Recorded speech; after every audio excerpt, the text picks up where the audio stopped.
Welcome to What I Ate Wednesday, and I'm definitely going to go over what I ate on a given day, which was yesterday, but I also want to share with you the big takeaway from what my experience yesterday, I hope, demonstrates, okay? So I woke up, coffee and cream, normal for me, and delicious. That was like 7 o'clock, 7:30, and then I shot out the door and was really hungry all of a sudden out of nowhere, because usually I'm not hungry so much in the morning. Um, but and I had a meeting I had to go to, so I drove through McDonald's, which I definitely do at least once a week, I would guess. And I had my standby favorite, which is a bacon, egg, and cheese McGriddle, which again, I hear the horror of people looking for perfect eating, going, oh my gosh, you're going to be just never healthy, or you're never going to lose weight eating that. Well, that's bull, because it's calories that cause weight gain. And a bacon, egg, and cheese McGriddle may not be perfect food, but it was savory, it was sweet, it was just what I wanted, and it allowed me to get on with my day. And so I'm very grateful that I can go buy myself that whenever I want.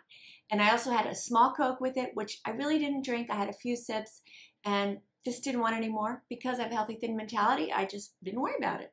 And then I went on with my day. So that was like 9 o'clock, 9:30. I was pretty early. So I got hungry again at like 1:30. And I was out working, so I was in between appointments and such. And I drove through Starbucks and I got myself this mozzarella sandwich thing that I generally really like. It's just like a ciabatta kind of bread and some sauce and some tomatoes and basil and cheese, and I don't know. It's not huge, but it really hit the spot. And I also got with it a Pellegrino, just sparkling water, because I just like it. And I really like this little treat that Starbucks has, which is a birthday cake pop. I really didn't want it right then, but I thought, I might want this later, and I was there, and so I bought it. I didn't need it. I just said, oh, great, later on when I want that, I will have a nice little something. So went about my day around 3:30 or 4, so not so long after that Starbucks thing.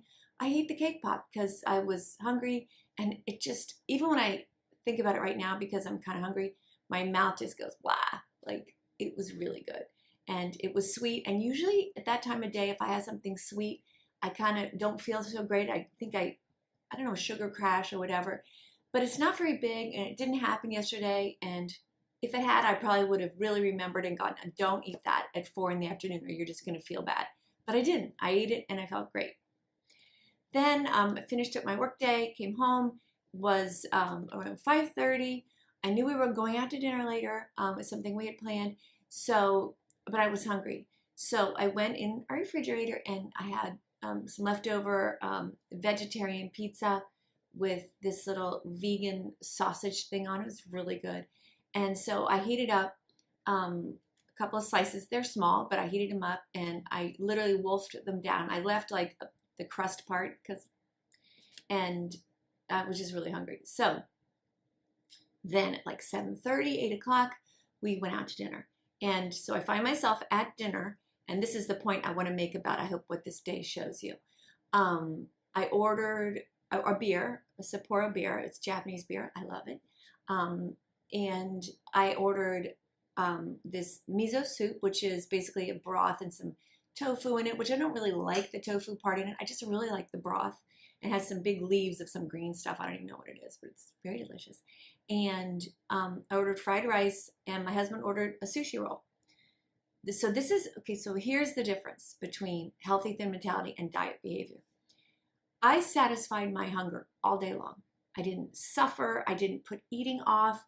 When I was hungry, I got exactly what I wanted, and I ate it with no stress, no guilt, no joy. And plenty of joy. And so when I arrive at dinner, I've not been deprived at all during the day. So my appetite at dinner just is so much less than it used to be when I was a dieter. Because as a dieter, I would all day try to be good and make smart choices and, save calories here and save calories there. that at night was so hard because I think my body, and I'm sure this probably happens to many of you guys, was like, oh my God, feed me. But at night, my hunger is so calm now because I don't ever get to that point where I'm depriving myself. So at dinner last night, I ordered fried rice. I didn't even eat it. I maybe had like a bite or something. Didn't eat it. I have it home. It's down in my refrigerator now, which is fantastic because later on today, I will have something that I love when I'm hungry. And the miso soup was that brothy stuff. I did eat most of that, and I drank the beer, and I had a couple bites of the sushi roll that my husband ordered. So if you looked at it, you would, and if you saw me, and this happens sometimes, oh, you never eat anything. So stupid. I eat plenty all day long when I was hungry. In the evening, I'm out enjoying being out with my husband, having a nice time, and it just, the food in front of me has zero power. I'm satiated from my beautiful day of eating just what I wanted, and the experience of going out and eating is still delightful. It's still great. We're talking to people. It was fun. But me shoving down that fried rice, which I love, without hunger, holds zero appeal to me. Zero. And you will get there because if I heard myself talking now when I was a younger person with a huge diet mentality, I would go, oh my God, I love fried rice. I could never go out and order it and then not eat it. But yes, you can. You have to heal your body first, but yes, you absolutely can. So I hope this day of eating kind of gives you an example of how eating what you crave all day long when you're hungry and delaying eating more until hunger returns is such a lovely way to live. And it is, I definitely ate out several times yesterday, or twice, I guess. No, several times, because I went to McDonald's, I went to Starbucks, and I went to this Asian restaurant. So that's a little bit unusual for me, but when people say it's hard to have a healthy thin mentality when you're eating out, absolutely not. It is so fine. So I hope this is helpful and gives you a good example. You know I'm trying to get this message out there. If you can subscribe, like, comment, share, all that stuff really helps. Trying to help others who suffered so much, as I did. I know, real suffering is when you live in a country where there is no food. So we have to put it in perspective. But I suffered for so long with the diet mentality, and I don't want you to. I want you to figure this out now. But even if you're an older person and you have had a diet mentality for as long as I did or longer, for me it was 25 years, you can absolutely heal this. You can absolutely heal this. I didn't even start healing it until I was 40. It's been 18 years now, 17 years, 18 years, and you could not pay me to go back to a diet mentality. Life is beautiful. Food is fantastic. Trust your body. Learn to trust your body. Learn that your body holds all the answers. Okay, have a great day, and I will be back soon. Like, share, subscribe. Thanks a lot.